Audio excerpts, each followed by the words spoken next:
Hello, everyone. Welcome to the stream, viewers, chatters, listeners, and feelers. Kate says hi as well.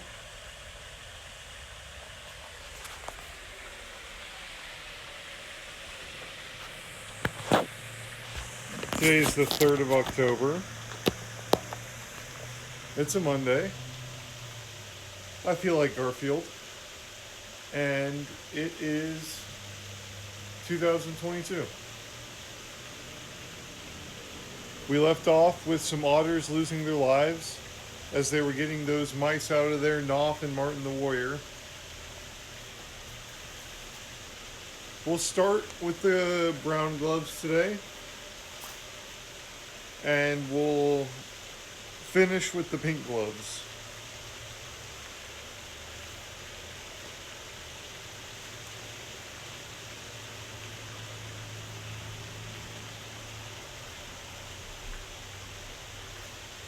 I had an excellent day today. I spent the day eating chicken fried steak. It was delicious. Met with my auntie, saw how she was. Here's a picture of our chapter.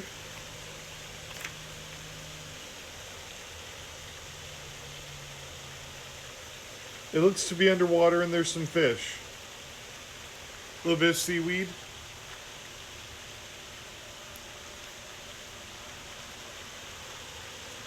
The whole world was black, icy cold, airless, and wet. Martin continued on holding his breath. When he ventured to open his eyes, it became a murky, dark gray, but he could sometimes make out shapes moving above him. He began to wish he were anywhere but beneath a river, even back in his cell at Coiter. At least there had air to breathe. Skipper's strong paws gripped him relentlessly by the scruff of his neck. Water rushed by them, roaring in his ears as the powerful swimming otter dragged him along. Fresh air, just one breath, he wished, one lungful of good, clean air. Skipper held Martin tighter as he began to wriggle in panic. Bubbles of air were escaping from his mouth, and an iron band was crushing his skull. Why was Skipper drowning him? Martin opened his mouth to shout, but only water came pouring in. With a huge rush accompanied by much barking and shouting, the otters broke the surface, shaking their coats. Skipper hefted Martin's body and tossed him out upon the bank. The warrior mouse lay coughing and gasping, gulping in vast quantities of clean, fresh air. Never again would he take such a wondrous gift for granted. All around him, otters were whooshing playfully in and out of the water, ducking one another, and generally behaving as if the whole thing was a great lark. Martin looked about until he sighted Knopf. Immediately, he dashed across towards his friend. Knopf had not fared as well as him on the underwater journey. The little thief lay face down on the bank. His body looked forbiddingly limp and still. Root, the big otter who had borne Knopf underwater, began pushing and pumping at Knopf's inert form with his strong forepaws. Martin felt a surge of panic. Is he all right? He's not drowned. He'll live, won't he? Root laughed and gave Martin a huge wink. Bless your life, matey. He's fine. Little thief stealing our river water like that? Here, he's coming round now. A moment later, Knopf was sputtering and shaking indignantly. Root, you collar-hopping water monster. I'm sure you took the long way around to get here. Have I coughed all the water back? Yuck. I bet I lowered the water level by a foot or two, maybe.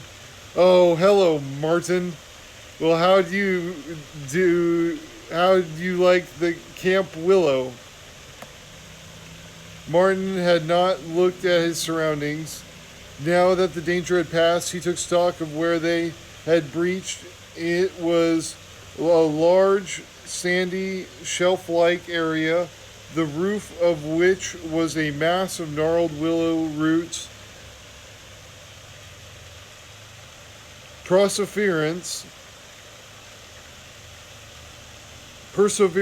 from self floating water pale illuminated the cave system of the other water bank. Fluorescence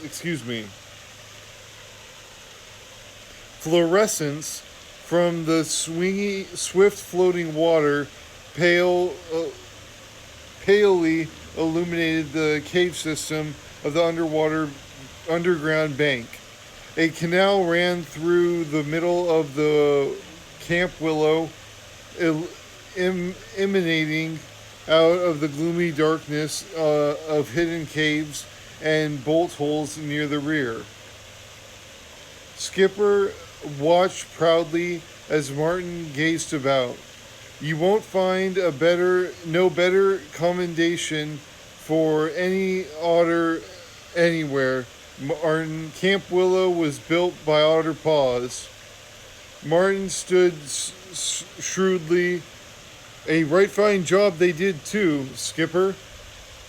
The skipper of Otters swelled out his barrel-like chest. Handsome of you to say so, mate. But wait a while, and I'll call muster. It soon became apparent that 3 of the crew were dead, possibly 4. Nobody could account for the fact that a young female named called Spring was missing. Skipper's face was grim as he called 2 young males, Duckweed and Streamer, to the river to wish for the missing one. With barely a ripple, the 2 plunged back into the water and were gone. 2 off to go on a rescue mission.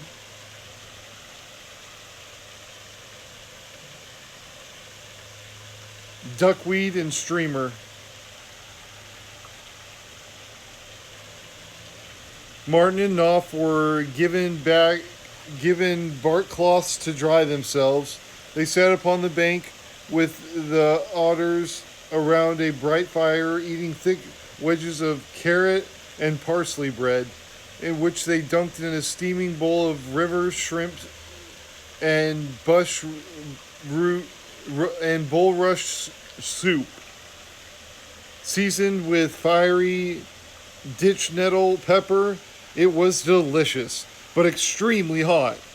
The otters munched away happily, laughing at the 2 mice and calling out old river proverbs. Ha! Don't taste no otter to an otter, matey. The more otter it is, the more otters likes it. Martin and Knopf swigged cold water and laughed among the crew.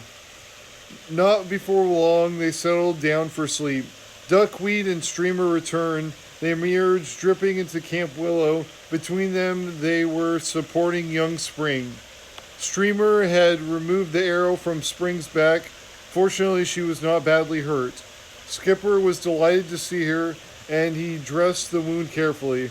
Oh, 'tis me, little matey Spring. Never you fear, young'un. If they gave you an arrow, we'll pay 'em back with a shower of javelins. You get some victuals and a good rest. We'll be right as a river rock tomorrow. Successful rescue mission, in fact.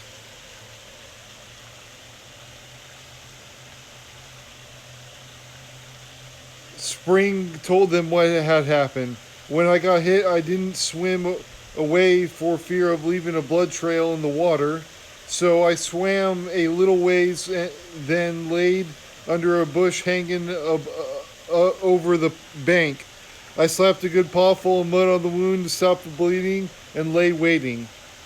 These are excellent tips if you ever get hit by an arrow.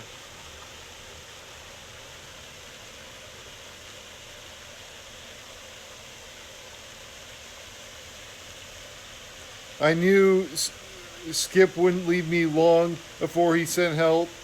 I was that close to some of the vermin sitting on the bank that I could have reached out and laid a flipper on them.